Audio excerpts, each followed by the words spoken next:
So apparently there are strike groups moving towards the Middle East. The USS Abraham, the whatever. Anyway, the two aircraft carrier strike groups. They're moving fighter squadrons and transport planes and THAAD systems and stuff like that. So it looks like it's game on with Iran, something Israel has been pushing, or those whoever, whatever, that have been pushing for decades, is finally going to happen. I think my guess is their strategy would be that they understand what Iran's capabilities are from the 12-day war with Israel, and they believe if they hit Iran hard and strong enough, and if they can, as Iran launches these missiles towards Iran or the U.S., whatever, that if they really just pummel them continuously, they can basically knock out all their bases where they have missiles and stuff like that. Or maybe they have some delusion that by bombing Tehran, the government will quit and the government will start stopping missiles. Anyway, but I think the thing I just want to say again that, and I haven't really read this anywhere else, but it's still my strong belief. And why would you watch this channel of nobody? But to get not a contrarian, but a view you won't hear anywhere else. Iran is a national security interest of China. China will never let Iran fail. And the reason is because all militaries and all nations run on fossil fuels. And that's one of the reasons I'm doing this channel, is to basically say that, don't 99% of world power is based on fossil fuels. And there are people in governments that recognize this simple fact. The public can buy up all this renewable nonsense, but the government knows. I mean, just think about the military, right? Ships run on heavy fuel, right, or diesel. Trucks run on diesel, like an army runs on diesel. Air forces run on jet fuel. There's no replacement in renewables for anything that the military operates on, or actually in the manufacture of any military equipment. You must have oil. Coal is fine too. China has a lot of coal. So coal and oil is what you absolutely must have. So there was, I wish I had these dates correct, but there was like a skirmish with Iran, I don't know, maybe 5 years ago or something. And Japan sent a couple of military ships into the region, and limpet mines were put on them. That's basically where somebody rows up with a boat and puts a little mine on the side of the ship and blows it up. It doesn't sink the ship, but they have to patch the hole. It's basically a warning in a sense. And so somebody was basically sending a message to Japan, just butt out of the region. And I think it was China, but I don't know for sure. And China has a base in Djibouti, which is just across the sea there. So even if, best case scenario, right, that the U.S. was able to completely disable Iran and basically take over Iran, the geopolitics of the area would I mean, who knows where it would go? It would upset everything. And China, so let's just say that happens, right? Then how does China get any oil? It all comes through the United States, right?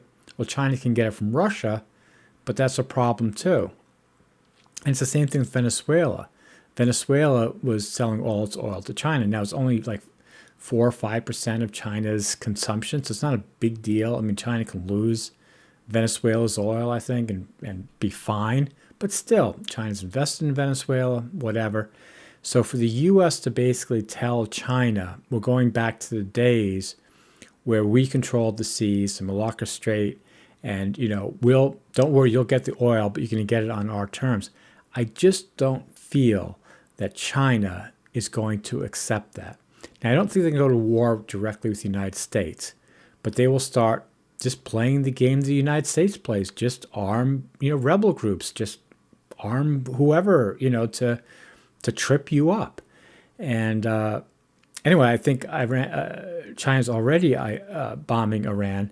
So the idea that the U.S. can This whole idea that the U.S. can take out Iran with Israel, and then Israel can basically police the Middle East, and then make nicey-nicey to China and get back to where it was before, I don't see that. So I guess what I'm saying is there's no win here to me for the United States. Either the United States loses in a military sense because Iran takes out an aircraft carrier or something, which would be huge. I mean, I say this all the time.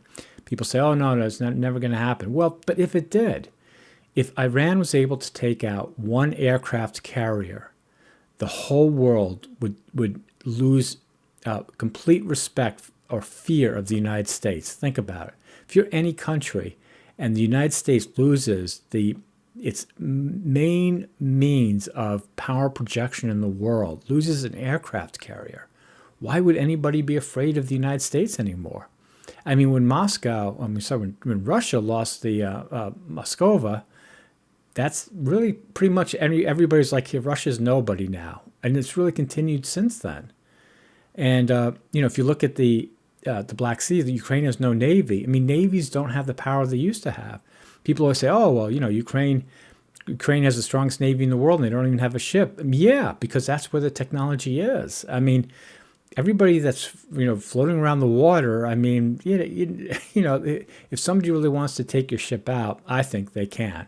So I don't think that the Navy means that much for anyone. Don't get me wrong, still important, stuff like that. And I don't know the future. I'm just saying that the risk of the U.S. Navy getting humiliated is so high that, again, that's why we never go into Iran.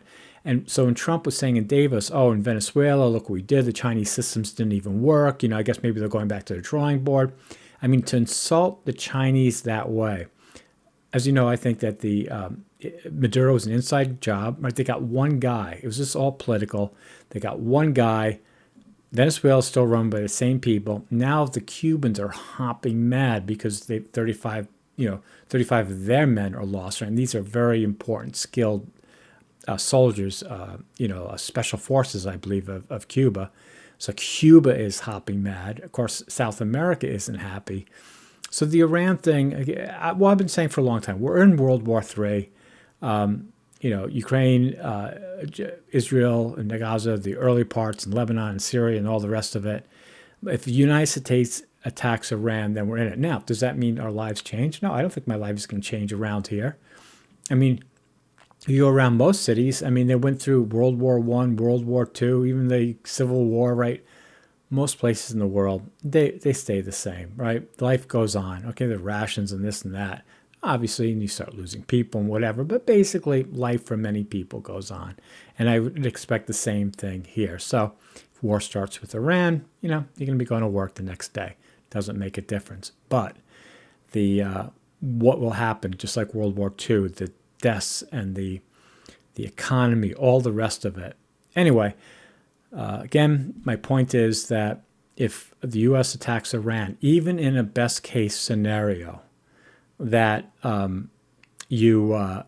able to bring Iran to heel, whatever, then the proxy war with China will begin in a big way. Where, I don't know, but I just don't see how China can allow the United States to interfere with its fossil fuel supply, which it must have for its military.